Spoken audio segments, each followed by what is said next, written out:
Moyo wangu wakutamani, moyo wangu wakutamani, moyo wangu wakutamani, moyo wangu wakutamani Yesu, moyo wangu wakutamani, moyo wangu wakutamani, moyo wangu wakutamani. Baba, katika jina la Yesu, umetukuka na hata umeinuliwa kwenye ibada ya siku ya leo. Jina lako litukuzwe na jina lako lihimidiwe Mfalme. Na bariki neno lako tunapoenda kushiriki. Kabata kunena na mioyo yetu. Hudumie watu wako Mfalme, kwenye mitandao, kwenye runinga, hata kwa radio. Wote na wakabidhi mikononi mwako Mfalme. Asante kwa ajili ya ibada hii. Jina lako libarikiwe na jina lako litukuzwe. Ombea watakao kupata neno lako na walio huko Mfalme. Kila mmoja ukanena na moyo wake. Katika jina la Yesu tunaomba na hata na kuamini. Sema amina mahali popote ulipo. Mara yako ya kwanza kunitazama ama kunisikiza, basi jina langu ni Apostle Daniel GM, ambaye ninahudumu na kanisa la Maximum Healing Outreach Ministry. Na Bwana akubariki na akutende mambo makubwa na kuinue.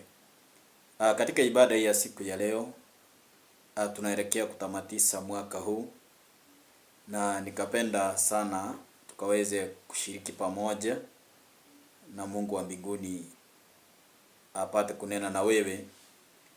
Nataka kuongea kuhusu deliverance from delay, or deliverance from the spirit of delay. Kukombolewa kutoka kwa roho ya kuchelewa. Kuna watu ambao wamechelewa kimaisha. Kuna watu ambao kila ambacho ungekuwa bado hujafika hapo. Tumemaliza mwaka sawa, lakini bado hujatimiza kila ambacho ulichoweza kutamani kukitimiza. Katika kitabu cha Hebrews chapter number 12 verse number 1, Hebrews ni Waebrania kwa wale ambao ni Waswahili wetu kule Mombasani. Biblia inasema verse number 1, sisi tunalo kundi ili kubwa la masaidi mbele yetu.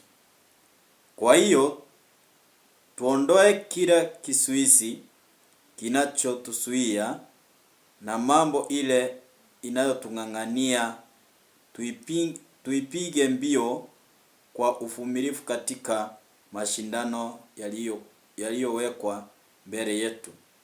Bwana asifiwe. I'm talking about deliverance from delay. Kuna watu ambao wako katika hali ya kuchelewa, na ndio maana maandiko yanasema kwamba Mungu akawa anazungumzia kupitia mtumishi wake Paulo akiongea na kanisa la Waebrania. Akawaambia ya kwamba tukapate kuondoa vizuizi vyote vinavyotuzuia ili tusifikie lengo letu. Kwa hivyo anasema kwamba tuondoe vizuizi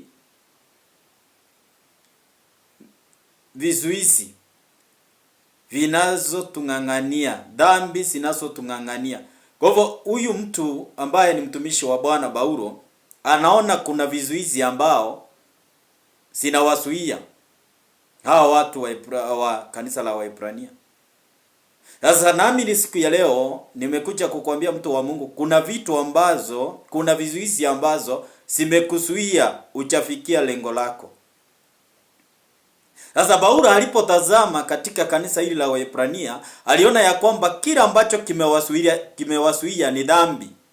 Kwa hivyo hawakuwa na shida kufikia lengo lao, ichapokuwa ni dhambi ilikuwa inawazuia. Kwa hivyo kuna mambo ambayo ndani ya maisha mtu inaweza ikamweka akakaa katika hali ya delay ama katika mahali fulani. Yaani unafaa, for example, unafaa kuwa umeolewa lakini umezuiliwa usiolewe. Sio kama unakumbuka habari ambao wakati Jacob alikuwa anataka kuoa,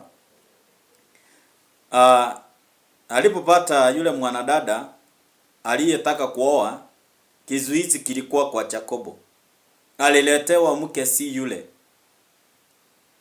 Sasa ilimbidi ya kwamba Yakobo ambapo angefanya kazi kwa muda wa miaka 7 aondoke kwa Laban, lakini bado alikaa pale. Kwa nini? Anataka lejo. Baada ya lejo alipewa Lea. Akakaa kiongojea. Ilibidi aongeze miaka mingine 7 ndiposa aweze kupata yule mke alikuwa anahitaji. Kwa hivyo ilikuwa the spirit of delay here. Bwana sifiwe. Sasa kuna watu ambao wako katika hiyo roho ya kuchelewa.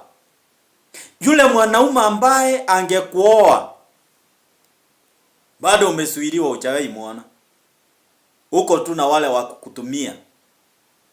Maana yule ambaye Mungu alitaka kuoe bado uchawahi mfikia. Kwa sababu yani amesuiliwa. Wale unakutana na wao ni wale waume wa watu. Wale unakutana na wao ni wale wakorofi. Waongo tu ndio unakutana na wao. Lakini yule ambaye ni wako, yule ambao ni your standard, au chawahi mkuta. Kwa sababu kuna vizuizi, kuna kizuizi ambao kimekusuilia. Yule mwanamke ambaye ungemuoa bado hujakutana naye. Kuna kitu ambacho kimesuia ili usimuone.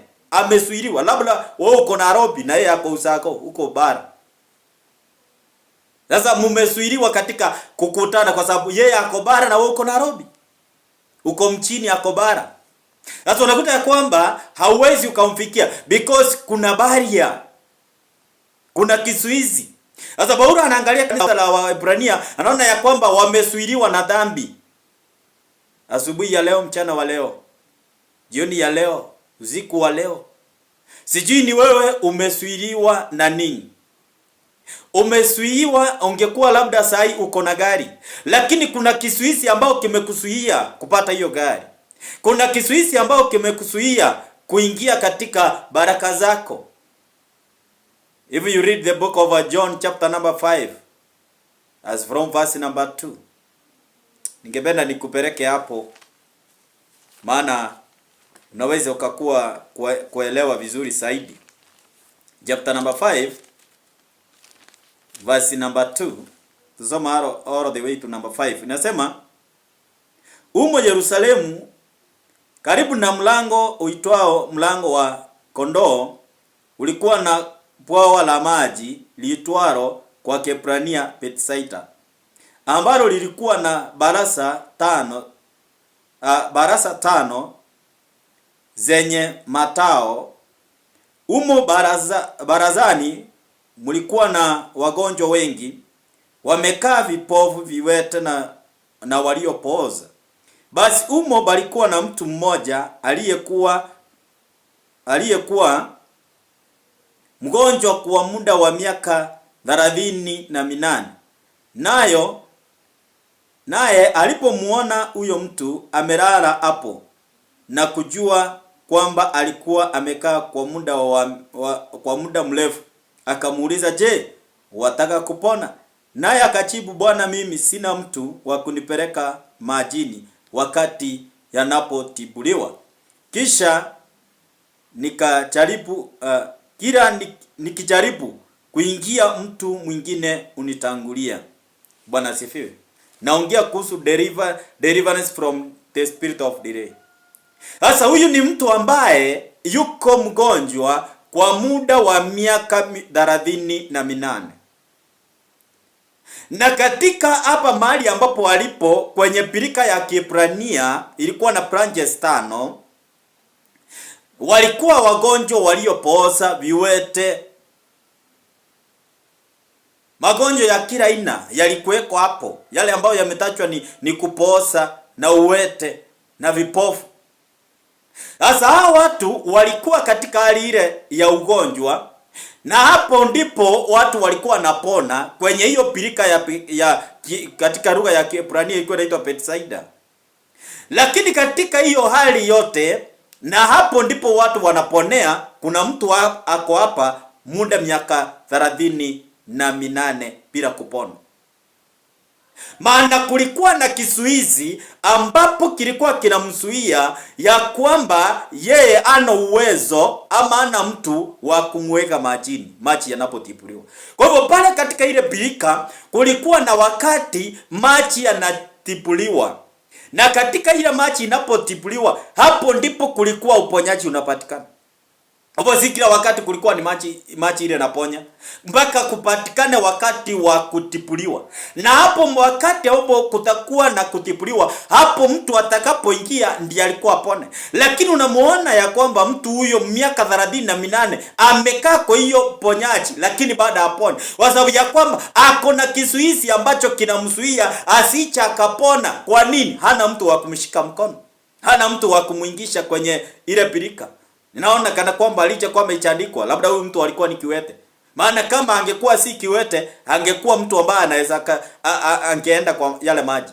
Na kama hakuwa kiwete, alikuwa basi akona upofu. Na hiyo upofu hawezi akaona ile birika iko wapi. Kwa hivyo mpaka ashikwe mkono ili aingishwe mahali pale. Pale kuna mahali ambapo nilikuwa nakaa pale Mombasa. Na pale nilikuwa nakaa brought next kulikuwa na mzee mmoja pale alikuwa amesaliwa vizuri, akakaa vizuri, mke wake akakuja akaenda Saudi Arabia. Sasa wakati mke wake alipoenda Saudi Arabia, yule mzee kwa muda mfupi akapoteza macho. Na si eti alikuwa ni mzee sana, lakini mtu wa umri. Alipopoteza macho, akawa sasa hawezi akaona tena. Sasa ilikuwa ya kwamba katika jamii yao kulikuwa na mzee mwingine hapo, ndiye alikuwa anamshika mkono. Akitaka kuruka sewage, huyo mzee ndiye alikuwa anamshika mkono. Akitaka kuenda kwa nyumba, huyo mzee ndiye alikuwa anamshika mkono. Kwa hivyo angeweza kujipeleka mwenyewe kwa nyumba. Angeweza kujirisha basipo kwa mtu amempatia chakula. Unajua mtu ambaye hana macho, hata ukimpatia kinyezi, hawezi jua amepewa hiyo. Kila ambacho atasikia ni harufu, asikie hii si chakula, lakini atakuwa tayari atapokea tu. Sasa katika huyu mzee wa Bethsaida alikuwa mahali pale kuna uponyaji, lakini hana msaidizi wa kumweka pale majini.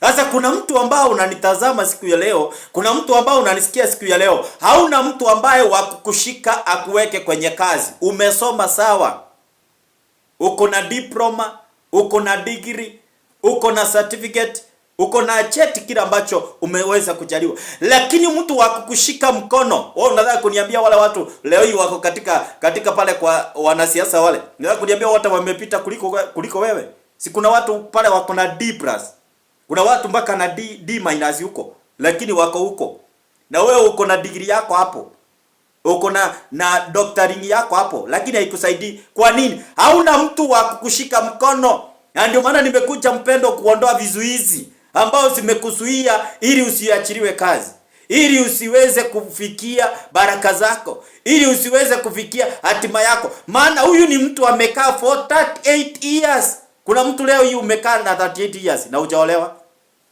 Nikuulize, unataka kuniambia hakuna wanaume? Wote wamebaki tu umbwa. Vile mnasemanga ati wanaume wote ni umbwa. Kwa hivyo wamebaki tu umbwa. Hakuna umbwa, basi umbwa inaweza kukuona wewe kuoe. Hakuna hata umbwa moja inaweza kukuona. Bwana sifiwe sana. Lakini kwa sababu kuna kisuisi, hebu angalia vile uko mlembo, lakini hauna mzee. Na yule mwenye ana hata sura, hata unaangalia unashindwa. Kwani huyo mbona ameolewa na mimi sijaolewa? Na uko mlembo. Uko mlembo. Lakini katika ulembo wako hauna mtu. Hata hakuna mtu anakuambia hakuna. Hakuna hata. Na uko na 38 sai. Uko na 32 sai. Uko na 42. One time kuna mwanamke mmoja from all the way from South Africa. Alikuwa na 46 years that time. Miaka 3 sasa kutoka wakati huo. Kanipigia simu akaniambia, man of God, I'm from South Africa.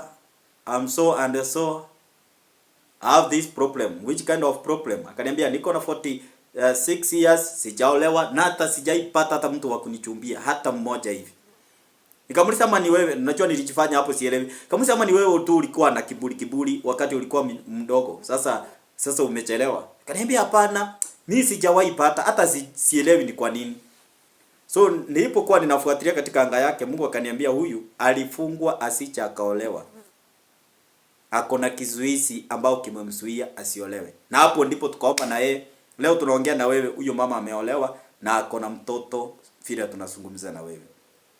Kwa hivyo hakuwa na shida wala hakuwa si kwamba ako mlembo, lakini alikuwa na kizuizi ambao kimemzuia asiolewe. Kuna watu ambao mnanitazama hapa, uko na kazi ya kufanya mzuri sana, lakini hauna mume. Na yule mume utapata ni wa kukutumia tu. Anataka hizo pesa zako, anataka hizo magari zako, anataka hiyo biashara yako. That is a day niliombea daktari mmoja. Baka yule daktari alikuwa ananiambia, "Mimi pastor, nataka tu kitu moja hivi. Uniombee tu. Mimi niko na shamba, niko na plot na nimechenga, niko na gari, pesa niko nazo. Mimi nataka tu mwanaume ninaweza itanishwa na yeye." Sijui kama wewe umewahi kutana na hao. Na ukimwangalia ni very beautiful. Lakini mwanaume hana gari, yako naye, plot yako naye, ako na shamba.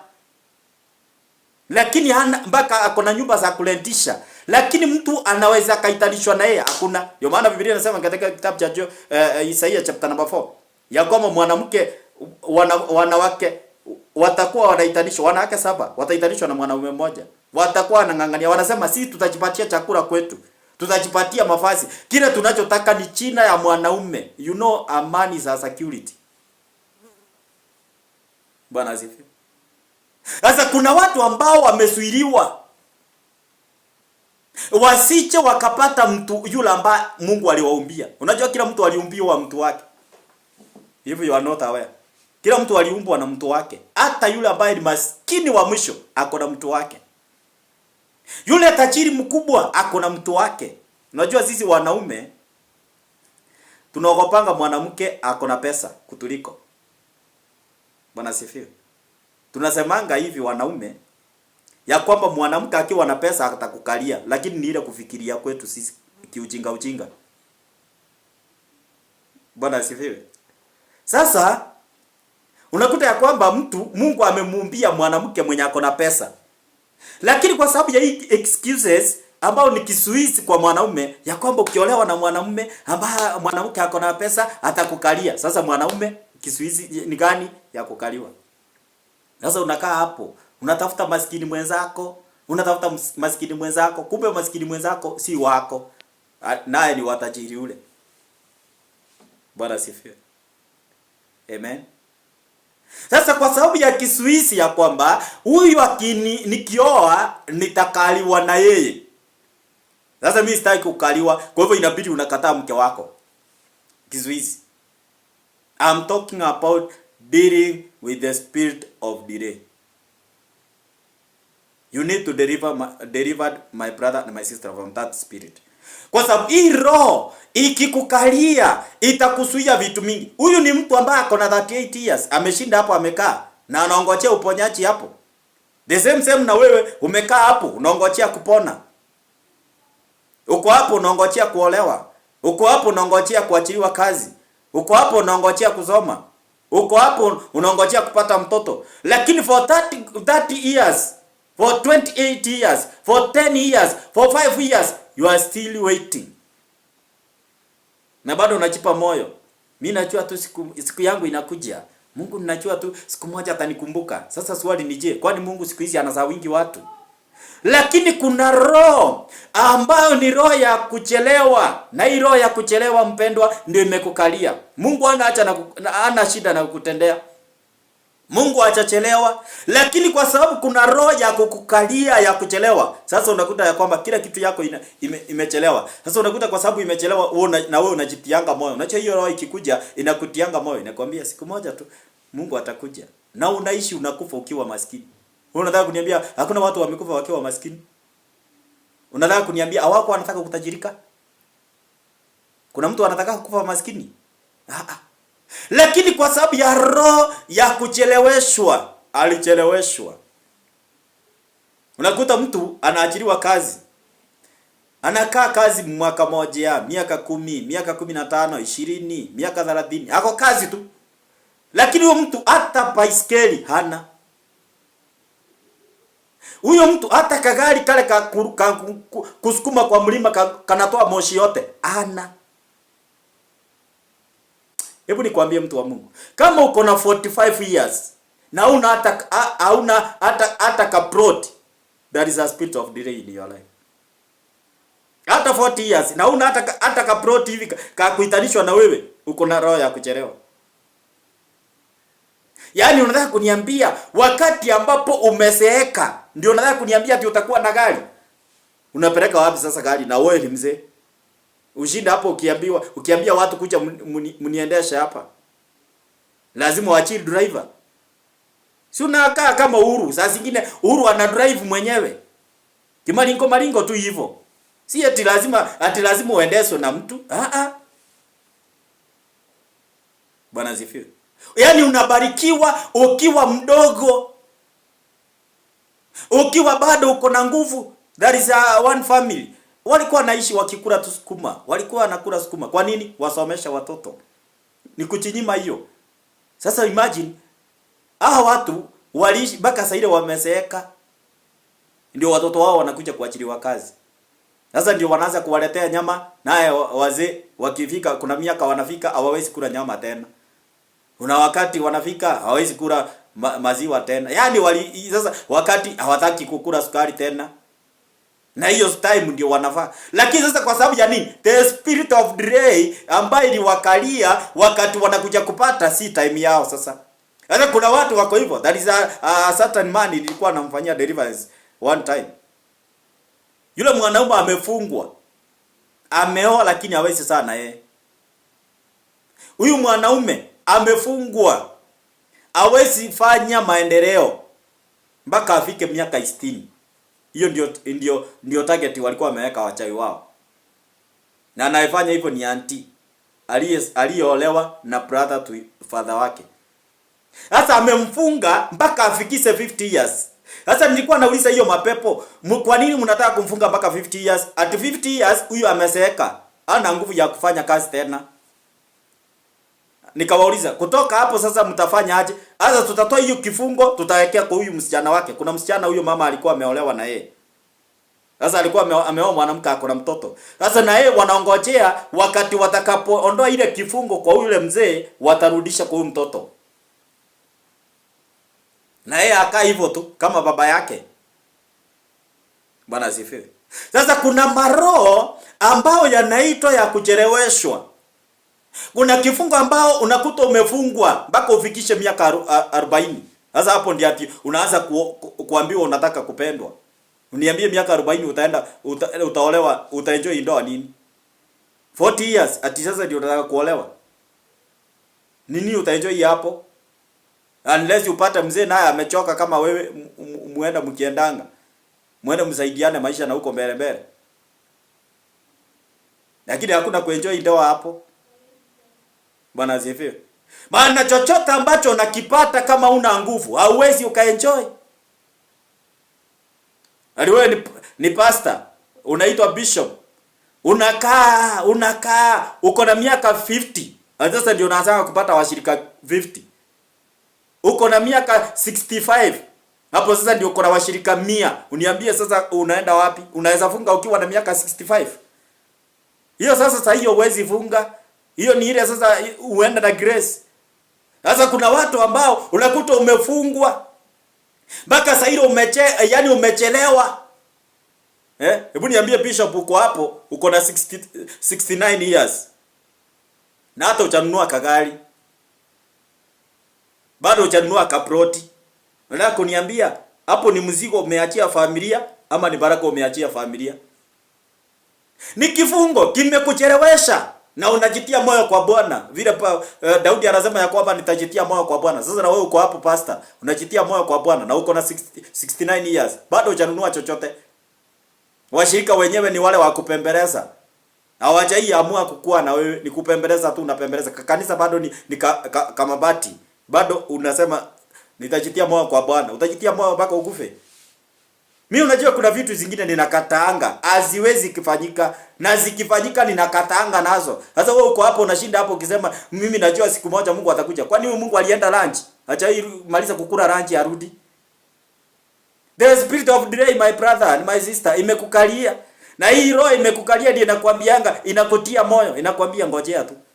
Kumbe inakungojeza, inakwambia ngojea kidogo. Unakuta menopause imeingia. Niambie utaenda kuolewa na nani?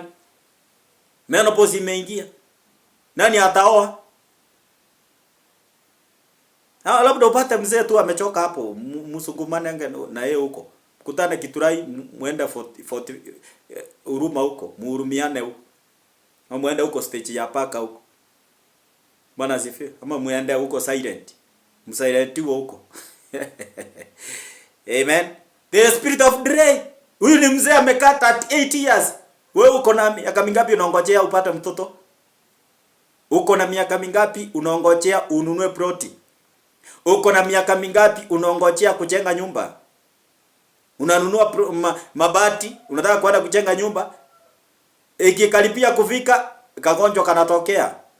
Unabidi uuze ile mabati yote tena, urudi zero. Sasa hilo umenunua mawe, umeweka mawe mpaka imemea nyanzi juu. Ulileta mchanga ukaweka hapo. Hiyo mchanga imekaa mpaka imemea nyanzi juu. Hata ule mti ilimea hapo imekaa kubwa sana. Hiyo mti imekaa kubwa, ni mrefu sana. Na wewe ulikuwa unanunua uchenge, au uko unanunua uweka hapo. Kuna mtu ananuanga mawe aweke kwa store. Umeiona hata mtu mmoja? Kuna mtu ameinunua mchanga aweke store, ikifanya nini? Si inanunuanga ijenge nyumba. Lakini unakuta kwamba kuna mtu ambaye amenunua mchanga na akakwamia hapo. The spirit of delay. Maana ulikuwa uko na hiyo maono ya kujenga. Mbona hujaijenga mwaka mzima? Ile pesa ulikuwa umeanza kujenga ukiplani hiyo, ulipeleka wapi? Kama zero ya kucheleweshwa imekukamata. Unapanga harusi mwaka wa kwanza, mwaka wa pili, mwaka wa tatu, mwaka wa nne, mwaka wa tano. Bado unapanga tu harusi. Unataka kuniambia ni nini unaongojea hapo? Ati unangojea ati kujuana. Mnaongoja kujuana nini? Ujuane miaka 3. Miaka 4 bado unaongojea. The spirit of delay. Na ndiye nakufalichi. Nakwambia wewe usijali. Wewe unachali ya nini? Usijali. Bado wewe tutafanya harusi. Unaongojea mpaka mwishoe mnaenda mnafanya vituka hapo. Sasa mnakuja hapo mkijipretend. We are very holy. Very holy na mnachuana. Ni mke na mume tu. Ni vile tu tunakuja tunajifanya hapo hatuoni, tunawekea mikono tuwavalishe pete muenda mkiendanga. Si eti hatujuangi. Miaka 3, miaka 4 unaongojea. Hata miaka 2 sana ni ngumu sana mtu kuvumilia. Hiyo ni kudanganya, mnadanganya hapo. Unakaa hapo unajipretend. Hata wengine tunawafanyishanga harusi mkiwa mko na mimba. Lakini sasa sisi pastor unajua tuwezi waambia. Tukiwaambia sasa tutawavunja moyo. Tunawatianga moyo huko tuende tukiendanga. Bwana asifiwe. Lakini kwa sababu yani roho ya kucheleweshwa, ili kuchelewesha mpaka usae ukiwa bado kwenu. Badala ungeolewa. Wanaume uko hapo umeacha vitoto huko. Ukianza kuitwa sahi papa, unaitwa papa mpaka unashinda huyu nani ananiita papa? Na ni wako kweli? Unaitwa huko papa. Yaani kila mahali unaenda kuna katoto kako hapo. Kienda mtaa fulani kuna katoto. Kienda mahali fulani kuna katoto. Sasa wewe ni papa wa wengi. Unataka kuniambia sasa roho inakuingianga inakwambia mimi kama Abraham. Abraham gani? Shetani, pepo. Ashindwe mchana. Ati papa Abraham. Kwani papa Abraham ulikuta kuna vitoto vingi hapo amechaza kila mahali anaenda. Kila stage anaenda kuna katoto. Kila town anaenda kuna katoto hapo. The spirit of delay ndiye nimekukalia kuliko ungeoa uko hapo kupeana vitoto hapo. Naye sasa mtoto akizaliwa wako, naye anakaanga kama wewe. Naye ni wakupeana vitoto hapo. Roho ya kucheleweshwa. Sasa ni vizuri my brother and my sister ukaelewa ya kwamba hii roho ya kucheleweshwa inakamatanga watu. Huyu ni mzee alikamatwa na Yesu mpaka siku ile Yesu alikuja. Yesu akamuuliza sasa wewe mzee ni nini unafanya hapa? Ni nini unaongojea? Naye akamwambia unajua mimi ninakaanga hapa naongojeanga nipone. Akamuuliza unataka kupona? Naye akaanza unajua mimi ile kitu sina ni mtu wa kunishika mkono. Na hajui kama Yesu amekuja. Sasa kuna watu wengine hata wakati nabii amekuja kwenu hamuaminingi. Unaweza kusema unajua mimi bado naongojea bishop. Na sasa hiyo labda amekuja katoto kadogo sana. Nako ndio kakora muujiza. Lakini kwa sababu wewe umefungwa, kwa sababu bado hii roho imekukalia ya delay, inakwambia bado nabii atakuja.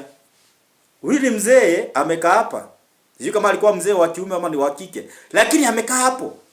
Na katika kukaa kwake amekaa mpaka Yesu mwenyewe anakuja. Na Yesu kumbuke ndio mwenye uponyaji. Yesu hata hitaji ipirika. Hahitaji amweke kwa hii maji. Anahitaji tu kumwambia amka mzee uende zako. Lakini yeye hako hapa anasema mimi unajua bado ninaongojea mtu wa kunishika mkono. Sasa kuna mtu ambao Mungu alitumana nabii. Lakini kwa sababu ya roho ya kucheleweshwa ili kukamata, ulisema bado hajawahi kuja. Na alikuja kitambo na ukamdharau na akaenda. I remember that is a day. Mungu aliniambia habari za mwanamke mmoja. Na nikampigia simu. Nikamwambia Mungu ananiambia hivi, Mungu ananiambia hivi, Mungu ananiambia hivi. Sikuwa nimemuona kwa macho yangu. Lakini nilipewa namba yake na nikampigia simu. Nikamwambia unahitaji ukuje tuombe na wewe. Akanipuuza. Sijui mimi kulikuja kukaenda aje. Kukaenda. Miaka miwili baadaye mimi nilijikuta niko kwa ploti yake. Ploti yake yenyewe. Ninakaa hapo. Simjui na yeye anijui. Hakuna mtu anajua mwingine. Lakini namba yake ya simu niko naye bado. Sasa ikafika siku, imagine niko kwa hiyo plot, tunakaa plot moja na ni nyumba yake ninakaa. Na nimehama saa hiyo mahali nilikuwa nakaa ni kwingine na hapo nimekuja ni town nyingine. Sasa kumbe ninakuja town hiyo kwake. Hata ajui kama ni mimi na mimi simjui. Sasa siku moja ika happen nilikuwa ninaenda mahali, nikamwambia nitatoka kama nitarudi kama nimechelewa, kwa hivyo unisaidie na namba yako ndio nikupigie nikifika. Kuliko nipishe gate. Sikuwa nimeoa wakati huo, kwa hivyo siwezi pigia mke wangu anifungulie, ni yeye sasa nitampigia. Maana yeye ndio mwenye plot. Mimi sasa ile naenda kuweka hiyo namba, nakuta namba ni ya nani? Ni yake. Namuuliza, hii namba si niko naye? Wewe ndio yule mama nilikuwa nimepigia simu nikiwa mahali fulani nikakwambia hivi, akaniambia haja. Wewe ndio yule pastor ulinipigia. Sasa tukaanza hapo. Now do you know nilitoka kwa hiyo plot. Sasa hiyo wakati hata nilifanya harusi nikiwa hapo kwake.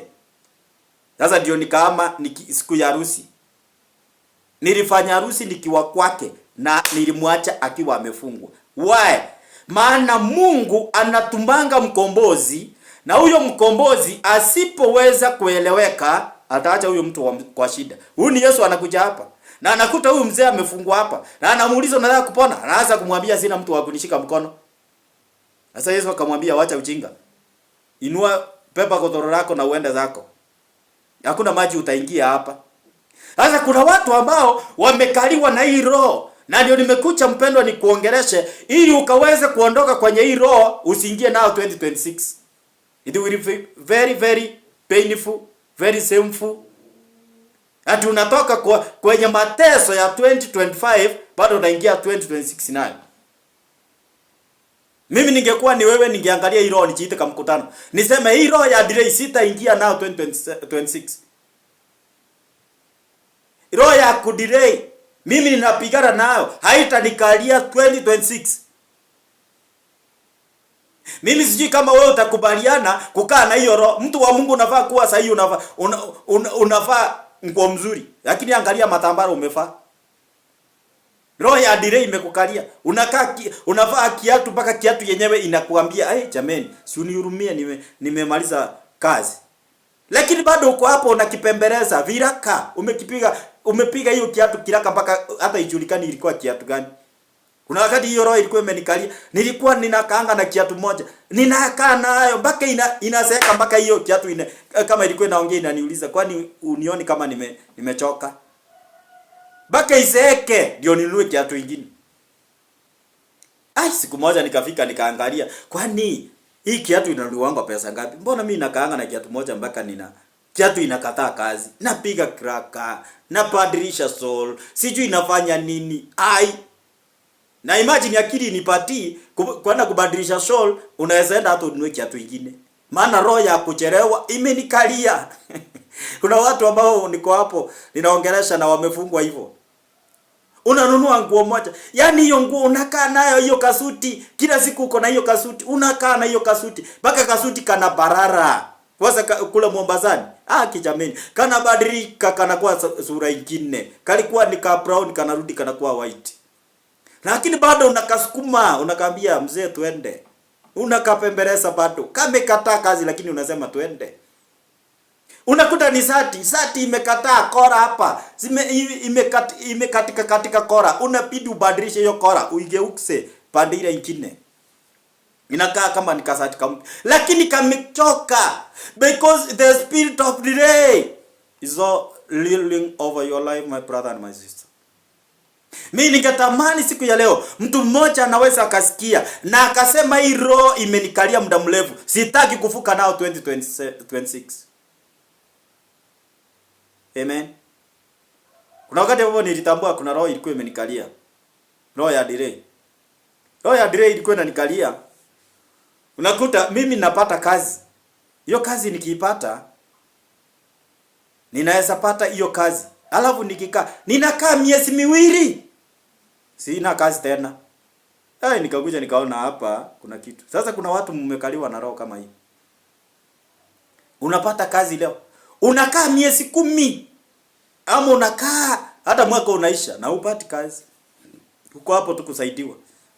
Kipofu saidia kipofu saidia. Unakaa Batimayo hapo sasa. Hallelujah. The spirit of delay. Biblia inasema ya kwamba Batimayo alikuwa ameketi kwenye lango.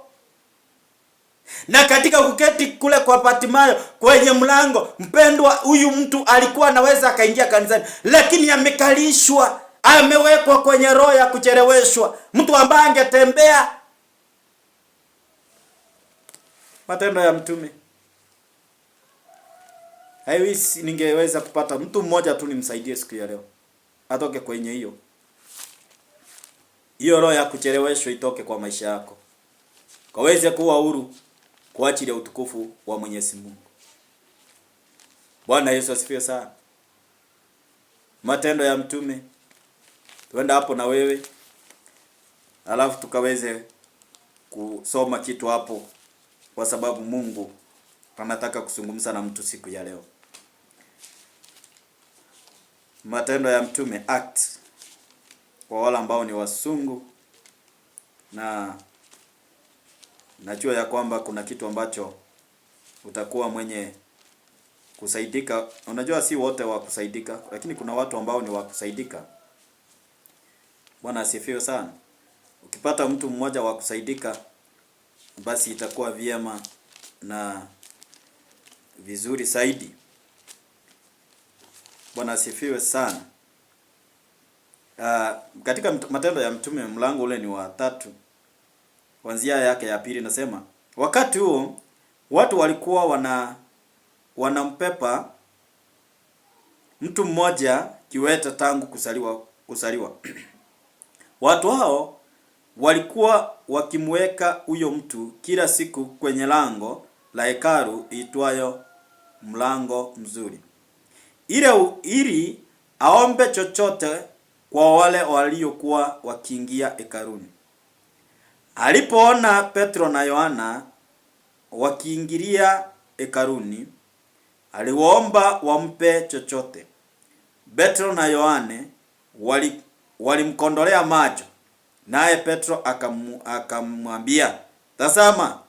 Naye akamgeukia akitazamia kupata kitu kutoka kwao. Kisha Petro akamwambia, "Sina fedha wala dhahabu, lakini kila nilicho nacho nitakupa. Kwa jina la Yesu Kristo wa Nazareti, tembea." Alafu akamshika mkono wa kulia, akamuinua. Papo hapo miguu na magoti yake yakapata nguvu. Bwana asifiwe. Kwa hivyo huyu ni mtu ambaye ameketi kwenye lango liitwalo Mzuri, na ni kiwete. Watu wao wanamleta kwenye ile lango. Kumbuka pale lango ni mahali pa kuingia karuni, ni mahali pa kuingia kanisani, ni mahali pa kuingia kwenye ibada, mahali miujiza inafanyika, mahali uwezo wa kupona unafanyika. Lakini yule mtu ameketi kwenye ile mlango wa uitwao Mzuri, ameketi pale, kazi yake ni kuombaomba chochote ambacho mtu atampatia. Kwa hivyo kuna roho ya delay imemkalisha hapa. Inamwambia wewe kaa hapa, watu wakipita kuingia kwenda kubarikiwa, wewe uambiange wakuwawie zile baraka zao. Sasa huyu mtu akaketi hapa. Siku moja Petro na Yohana wakawa wanapita wakienda kwenye ile lango, wakiwa wanaingia kwenye karu, na kulingana na kawaida na desturi ya yule kiwete, akatazama Petro na Yohana, akamwambia nipe chochote. Naye Petro akamtazama, akamwambia tazama hapa. Sasa kulingana na kawaida ya ule mtu, akatazama, akajua ya kwamba leo muujiza wangu umefika wa kupatiwa kakitu, wa kupatiwa shilingi 10, wa kupatiwa shilingi 20. Lakini Petro akamwambia sina fedha wala sina dhahabu, kile nilicho nacho nitakupatia. Simama na uondoke na utembee kwa jina la Yesu Kristo mwana wa Nazareti. Na hapo ndipo maandiko yanasema ya kwamba Petro akamshika mkono, na hapo ndipo yule mtu akapata nguvu kwenye miguu zake. Kwa hivyo yule mtu mpendwa alikuwa na roho ya kucheleweshwa, maana alikuwa anaweza akatembea, lakini kwa sababu ya roho ya kucheleweshwa kutembea akawa akopado kiwete. Kuna mtu ambaye unakuta kwamba amezaa mtoto, na yule mtoto akakuwa miaka 3 baada hajatembea, miaka 2 baada hajatembea, miaka 3 baada hajatembea. Yule ako na ufahamu, anaendanga kwa pasta, anamwambia huyu mtoto wangu atembei. Na yule mwingine anaendanga kwa daktari, anamwambia yule mtoto wangu mimi atembei na amefika miaka hii. Sasa kama ni daktari anapima, anaangalia huyu mtoto mifupa yake iko hivi, iko na hivi na hivi. Nilikuwa nimeenda kuombea mtu mwingine alikuwa ICU. Alikuwa anaenda kujifungua, katika hali ya kujifungua akapoteza fahamu hapo, na mtoto akafa. Sasa akawekwa ICU. Sasa mimi nikaenda nimuombe angalau Mungu amrejeshe. Nashukuru Mungu maana sasa hii hayuko kwa ICU tena. Sasa hii ananipatia story. Jana alikuwa ananiambia pastor, Mungu akubariki, akupe nguvu na akupe miaka mingi. Nikamwambia amen, God bless you so much you. Bwana zife. Sasa kama daktari anakupatia hiyo ufahamu waka anajua. Lakini kama ni mchungaji naye anakuangalia nganana, hii ni roho ama ni kawaida? Kama ni kawaida anakwambia nenda hospitali. Lakini kama ni roho, pastor aliye na roho, kanisa la kiroho kama sisi, anakwambia hii ni pepo. Hii ni ya hospitali. Hii ni ya hii. Sasa maana Mungu anatuongelesha, anatuambia ni sababu ya hii. Bwana asifiwe. Amen. Sasa huyu mtu naye alikuwa ameketi hapa for that long, ameketi, maana maandiko hata icha quote alikaa for how long. Lakini katika kukaa kwake, katika mateso yake, katika kungangana kwake, mpaka siku ile walikutana Petro na Yohana. Wakamwambia, jamaa, hii uchinga yako unakaanga hapa kwa mlango. Amka hapa na uingie kanisani. Wacha hii uchinga yako kwa hapo unakaa hapa. Ni nini wewe uingiange kanisani? Amka tuende. Na huyo mtu akasimama na akaenda. Sasa kuna watu ambao wangekuwa wamebarikiwa, wangekuwa leo wako na shamba lao, wangekuwa wako na ploti zao, wangekuwa na pesa zao, lakini roho ya kucheleweshwa imewakalia. Mungu akusaidie mpendo na akutoe kwenye hiyo roho ya kucheleweshwa. Huyu mtu akaketi kwenye milango. Akaketi kwenye lango la hekalu. Akaketi kwenye hili lango kwa muda mrefu, lakini Mungu akamsaidia kutuma mtumishi wake Paulo. Akamwambia sasa, jamaa, inuka na uende. Na hapo ndipo miguu yake ikapata nguvu. Kuna mtu ambao ninaombea mchana wa leo, kuna mtu ambao ninaombea usiku wa leo, asubuhi ya leo, usiku wa leo, ya kwamba mpendwa, kila ambacho kilichokuchelewesha mwaka wa 2025 akitakuchelewesha tena kuingia katika mwaka ambao unayokuja. Mwaka ambao unayokuja lazima mpendwa ukachenge nyumba. Mwaka ambao unaokuja lazima ukapate kuolewa. Mwaka ambao unaokuja lazima ukapate kuoa. Mwaka ambao unaokuja lazima upate kuendelea. Mwaka ambao unaokuja lazima upate kuachiliwa kazi, kwa sababu roho ya kucheleweshwa lazima iache maisha yako ili wewe ufanikiwe, in the name of Jesus Christ. Bwana asifiwe.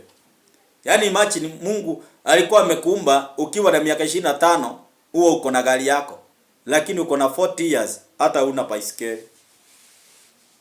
Bwana asifiwe. Na watu uko hapo unaniangalia, hujaifaa hata suti hata siku moja. Hata ujui utamu wa suti inakuanga aje. Na watu ambao uko hapo hata ujui kulala nyumba yenyewe, nyumba yako ni gani. Wewe unaishi kwa kulala kwa nyumba ya mtu. Unaenda tu kiomba tu makao ya kulala. Nisaidie tu nilale leo. Kuna pesa ninaongojea. Na hakuna pesa unaongojea kutoka wapi? Mwaka unaisha. Bado unaenda, yani unafukuzwa hapa unaenda kwa mwingine. Unafukuzwa hapa unaenda kwa mwingine. Kwa sababu ya nini? Roho ya delay. Na kuna mwingine ambao uko hapo unacheleweshwa kupona.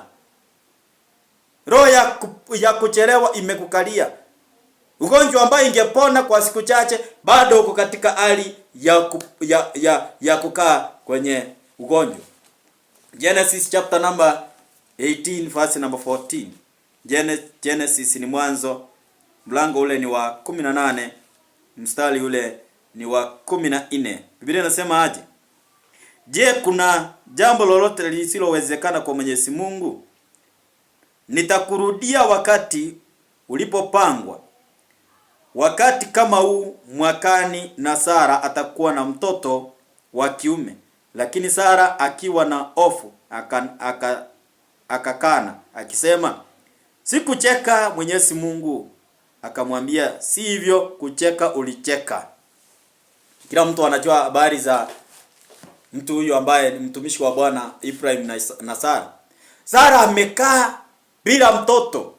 Katika chapter number 18, Maandiko yanasema kwamba Mungu akatumana malaika akamwambia, mwaka ujao, mwakani, wakati kama huu utamkumbatia mwana, utakuwa na mtoto. Lakini Sara kwa sababu ya uzee, kwa sababu ya miaka yake kwenda, bwana yake miaka yake imeenda, Sara akacheka akashindwa. Hii naye Mungu naye siku hizi amekuwa mjanja. Ni kama saa hii pastor akwambie, ninaona Mungu akisema atakuinua mwaka ujao, utasema pastor siku hizi wamekuwa waongo tu. Sasa huyu ni Abraham na Sara wanaambiwa ya kwamba watapata mtoto, na ni wazee. Unajua kama ni mama alikuwa ako menopause.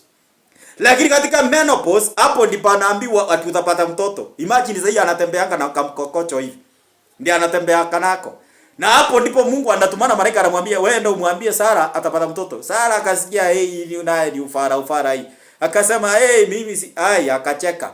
Naye Mungu akamuuliza, ni nini hilo jambo lipi hilo ambao Mungu hasilo liweza? Akamuuliza, ni kwa nini umecheka? Kwa sababu Sara aliogopa akasema, mimi sijacheka. Unajua kuna watu wanakuanga hii pretender. Kama mimi sijacheka, akamwambia, hujacheka na mimi nimesikia mwenyewe ukicheka. Sema ulicheka. Bwana asifiwe. Na katika hiyo harakati tunapoona chapter 19 20, imagine Abraham anakuja kupata mtoto chapter number 21. Kwa hivyo katika chapter 19, chapter number 20 mpaka 21, hii ni miaka ya kuongojea. Abraham ameongojea 24 good years. Bado na Mungu alisema atabarikiwa. Sasa ni nini ambacho kinaendelea hapa? Roho ya kucheleweshwa imekalia Abraham.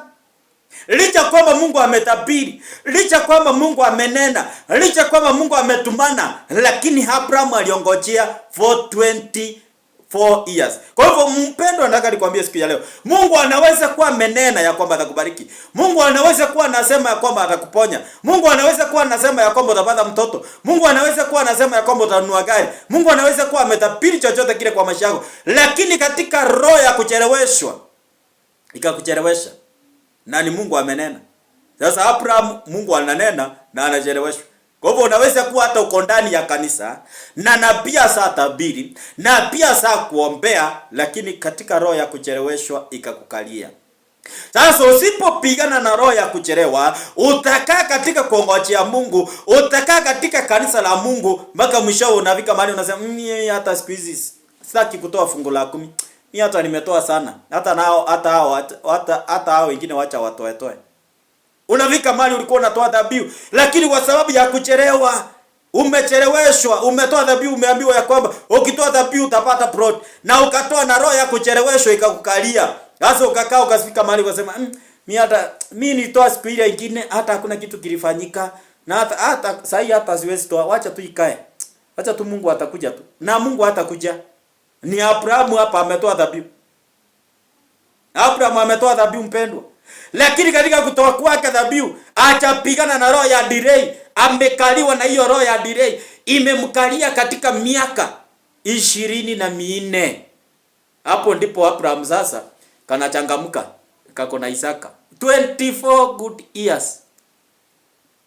Sasa Abraham ako na 99, anaenda na mkokocho. Uniambie huyo mtu ako na hiyo miaka, anaweza hata kupepa mtoto, si ilikuwa ni kazi ngumu sana. Ilikuwa ni kazi. Kwa sababu yani roho ya kucheleweshwa imekamata. Sasa mpendo, unaweza ukakuwa kanisani, unaweza ukakuwa kwenye kanisa kubwa, unaweza ukakuwa na mtume mkubwa, unaweza ukakuwa na bishop mkubwa, unaweza ukakuwa na pastor mkubwa, unaweza ukakuwa na reverend mkubwa, unaweza ukakuwa na nabii, lakini roho ya kucheleweshwa ikakukalia.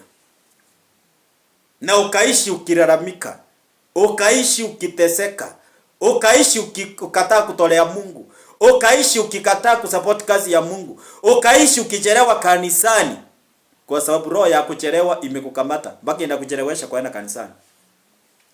Unataka kujua roho ya kuchelewa imekukalia, wewe ndio unaendanga kanisani late. Kanisa inaanza saa ngapi kwenu? Ni saa 2 ama ni saa 3? Ama ni saa 12? Kila mtu anajua kanisa yao wanaanza saa ngapi. Lakini kanisa yenu inaanza saa 5. Wewe unaendanga saa ngapi? Wewe unaendanga saa 4. Wewe unachelewa. Lakini kuna mtu kanisa inaanza saa 4. Wewe ndio unaendanga saa 6. Confusion. Roho ya kuchelewa imekukamata mpaka kuchelewa kwenda kanisani. Kanisani kwenu mnaanza saa ngapi? Kanisa inaanza saa 3. Pastor anatangazanga kila Sunday. Kanisa ibada zetu Sunday tunaanza saa 3. Lakini wewe unaendanga saa ngapi? Saa 4:30.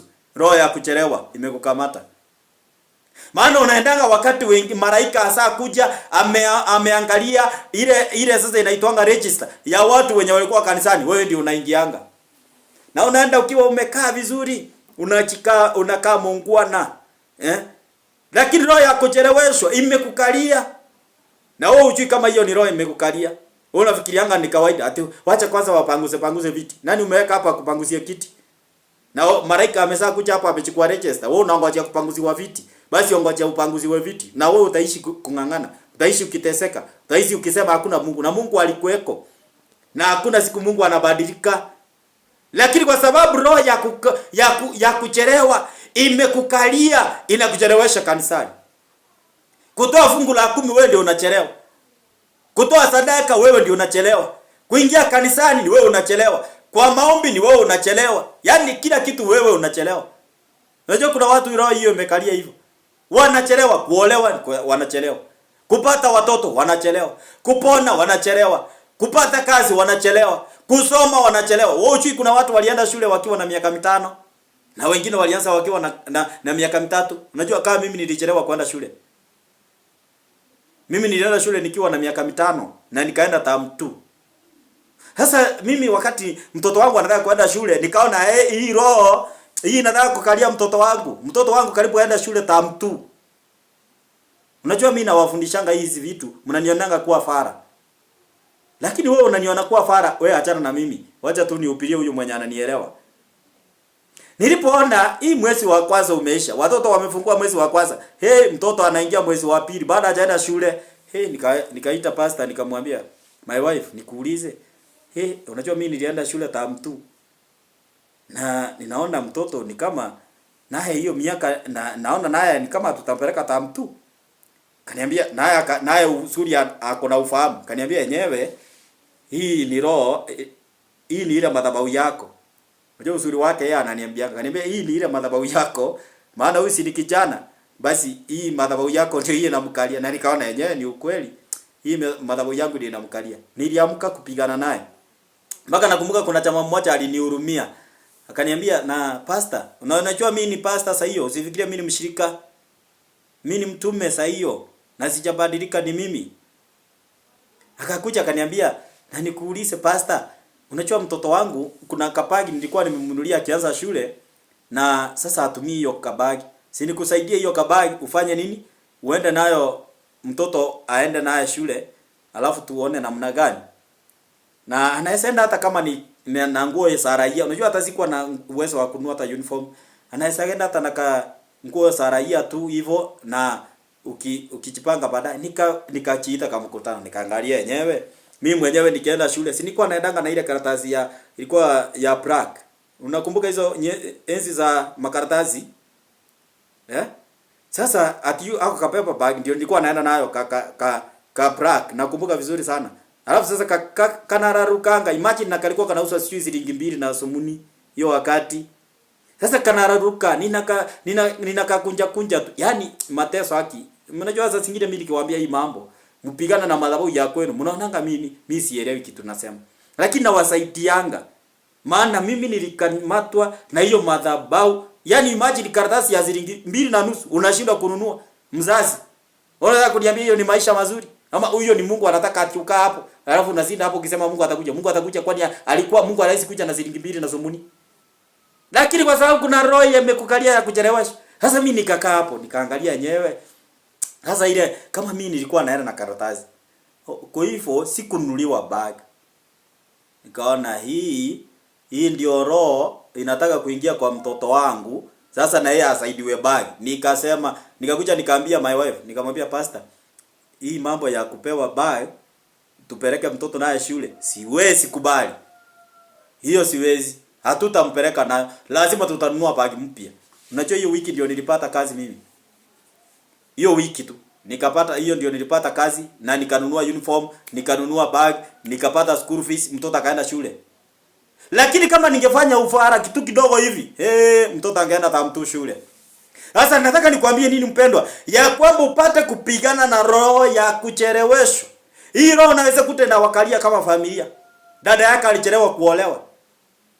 Dada yako mwingine alichelewa kuolewa. Na wewe umechelewa kuolewa. Mtoto wako atachelewa kuolewa. Yaani mnakaa kuchelewa. Na kusaa kwa nyumba sio shida. Ile wanasema kusaa kwao, hiyo sio shida. Lakini kuolewa, hapo ndio kuchelewa kuna kuanga. Kufanikiwa, hapo ndio kuchelewa kuna kuanga. Yaani kuna familia unakuta kwamba wao wanaandamwa na hiyo kuchelewa kufanikiwa. Yaani unataka kufanya maendeleo, lakini unachelewa, unakuja kufanya maendeleo wakati ambapo kumechelewa. Unataka kuhubiri, unakuja kuhubiri kama kumechelewa. Unajua mimi nilianza kutamani kuhubiri kwa TV wakati nilihubiri mwaka wa kwanza. Wa pili mimi nilikuwa natamani kuingia kwa TV. Nianze kuhubiri hapo. Nilikuwa natamani, nashindwa hii studio inakuanga aje. Unajua sasa kama uchaingia unashindwanga hii kitu inakuanga aje. Sasa nilikuwa najiuliza hii studio inakuanga. Sikuwa najua ni kama nyumba tu ya kawaida. Ni vile tu unakuta tu imepambwa hivyo kama hapa sasa mahali niliko. Bwana asifiwe. Ni kama hivi tu vile niko hapa. Ni maridadi tu hivyo. Vile unaona hivyo vile nimetengeneza hivyo, studio imetengenezwa hivyo. Bwana asifiwe.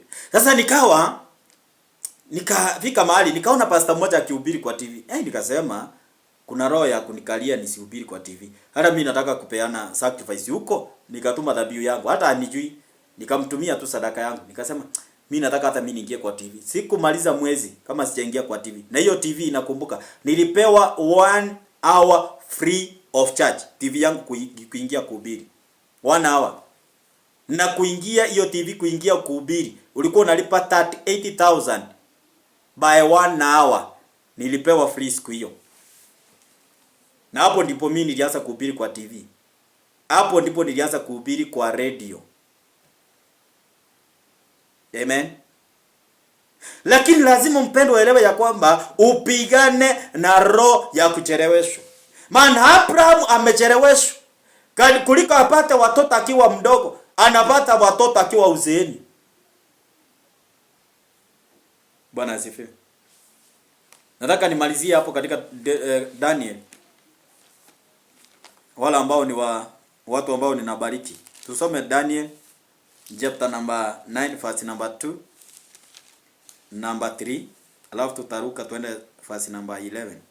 Daniel chapter number 9 verse number 2, 3, alafu tutaruka tuende number 10 pale. Chapter number 2 inasema, mimi Danieli nilikuwa nikivisoma kwa makini vitabu vitakatifu, na umo nikaelewa maana ya jambo lile Mwenyezi Mungu alivyofahamisha nabii Yeremia kuhusu ile miaka 70, muda ambao hatusiki utauzika na kuharibiwa kwa Yerusalemu. Nilimuomba Mwenyezi Mungu kwa moyo, nikimtolea dua pamoja na kufunga, nikavaa vazi ila kunia na kuketi kwenye machifu. Nilimuomba Mwenyezi Mungu wangu na kuangama, nikasema, Bwana, wewe ni Mungu mkuu na wa kuogofya. Wewe ni mwaminifu kwa agano lako na wafadhili wakupendao na kusitii amri zako. Chapter verse number 10. Tulikaa kusikiliza Bwana Mungu wetu, hatukuishi kuliangama na sheria zako ulizotupa kwa njia ya watumishi wako manabii. Waisraeli wote wamesia sheria zote, wakakuacha, wakakataa kukutii, kwa sababu tumekukosea, tumewaangiwa laana na vyombo vilivyoandikwa katika sheria ya Musa mtumishi wako. Chapter number 10 and verse number tusome pale number 11. Chapter number 10 verse number 11. Akaniambia, Danieli, wewe uliyependwa sana, simama wima, usikilize kwa makini maneno nitakayosema. Nimetumwa kwako alipokuwa ukiambia maneno haya. Mimi nilisimama nikitetemeka. Ndipo yeye akaniambia, Danieli, usiogope. Mungu alisikia ombi lako tangu siku ile ya kwanza ulipoamua kujinyenyekesha mbele yake ili upate ufahamu. Mimi nimekuja kwa ajili ya hiyo ombi lako. Mkuu mfalme wa Basil alinipinga kwa muda wa siku 21, lakini Mikaeli, mmoja wa wakuu, akacha akanisaidia. Kwa hiyo akaniacha huko, nikamwacha huko pamoja na wakuu wa mfalme Basil. Bwana asifiwe. Kwa hivyo tunaona ya kwamba Daniel chapter number 9 verse number 2 nasema ya kwamba nikaomba ile unabii ambayo uliokuwa umenena na Yeremia watumishi wako. Chapter number 10 verse number 12 as from verse number 11, ya kwamba hapa sasa Mungu anakuja kumwambia kupitia malaika wake ya kwamba siku ile tu ulipoanza kuomba maombi yako ilisikika, lakini katika kuchipiwa kwako maombi, mkuu wa Basil alikamata maombi yako, alichelewesha maombi yako for 21 days. Kuna watu ambao siku ile tu ulianza kuomba, hapo ndipo maombi yako yalichipiwa, lakini bado yamekamatwa na mkuu wa Basil. Hapo bado maombi yako yamekamatwa na wakuu wa Wajemi. Wakati ulipoomba unataka kuolewa, hapo ulichipiwa, lakini mkuu wa Basil, mkuu wa Wajemi amekamata hayo maombi. Wakati ulipoanza kujenga, hapo ndipo maombi yako yalikamatwa. Wakati ambapo ulipanga kununua gari, hapo ndipo mkuu wa Wajemi, mkuu wa Basil alikamata anga yako, alikamata huduma wako, alikamata ndoa yako, alikamata watoto wako, alikamata ulichokipanga kufanya. Unajua kuna watu ambapo wakati hapo unapanga kufanya kitu fulani, hata ujui kile kunaendanga, unakuta tu ulipanga vizuri, lakini ile muda uliyopanga hautatimia hivyo. Why? Kwa sababu ya wakuu wa Wajemi, wakuu wa Basil wanakamatanga maisha ya watu, wanakamatanga maombi, wanakamatanga baraka. Unaweza ukakuwa kanisani lakini maombi yako imekamatwa na wengine wanajipiwa. Unaweza ukakuwa kwenye madhabahu ya Mungu lakini maombi yako ichipiwi na wengine wanachipiwa. Kwa nini? Kuna mkuu wa Wajemi ambaye amekamata maombi yako, amekuwekea roho ya kucheleweshwa. Danieli anacheleweshwa maombi for 21 days. My brother and my sister, na kuombea siku ya leo ya kwamba Mungu akuondolee roho ya delay. Unapoingia 2026 ukaingia na baraka zake na Mungu akutenda mambo makubwa. Tunapoenda kumalizia hapo, kwa sababu pale muda kule studio ninaarifiwa kwamba my time is over. Naomba nimalizie hapo na nikwambie ya kwamba uingie mwaka mpya ukiwa na baraka. Roho ya delay kuachilie katika jina la Yesu Kristo mwana wa Mungu aliye hai. Usikubali mpendwa kuingia mwaka mwingine kama bado uchaokoka. Uko hapo uchaokoka na unahisi kwamba ulikuwa umeokoka karudi nyuma. Uko hapo mpendwa, uko katika hali ya kwamba wewe bado ni mwenye dhambi. Rudia maombi ya nyuma yangu. Sema, Bwana Yesu, naacha mbele zako. Natubu dhambi na makosa. Futa jina langu kwenye kitabu cha mauti na uandike jina langu kwenye kitabu cha uzima wa milele. Bwana Yesu, kuanzia leo uniweke huru. Unifute Bwana kutoka kwa mitego ya ibilisi. Katika jina la Yesu naomba kuanzia leo, na hata nimeamini na nimeokoka. Sema amina. Tuombe na wewe. Nyosha mikono yako kielekeza kwenye screen. Baba wetu ishie milele na kutukuza, ni kwa ajili ya ibada hii. Naomba kwa ajili ya huyo aliyenipata siku ya leo. Naomba baraka zako, naomba uwezo wako na neema zako. Nakemea kila roho ya delay mfalme. Nakemea roho yote ya kuhangaisha katika jina la Yesu Kristo mfalme. Baba Mungu wa mbinguni, wanapoingia mwaka mwingine, waingie na baraka zako Bwana. Waingie na uzindi, waingie na uwezo, waingie na baraka. Nakemea hiyo roho inaowakalia Bwana katika jina la Yesu. Baba, wakiingia mwaka mwingine, waingie na baraka, waingie na amani, waingie na uwezo katika jina la Yesu. Bwana wabariki na ukawanene na ukawape neema katika jina la Yesu Kristo tunaomba na hata na kuamini. Amen. God bless you so much. Kwa niaba ya wote waliofanikisha ibada hizi, ndio kwangu mimi nasema ni asante. God bless you. Sina la ziada. Nasema shalom. God bless you. Tukutane wakati mwingine. Shalom.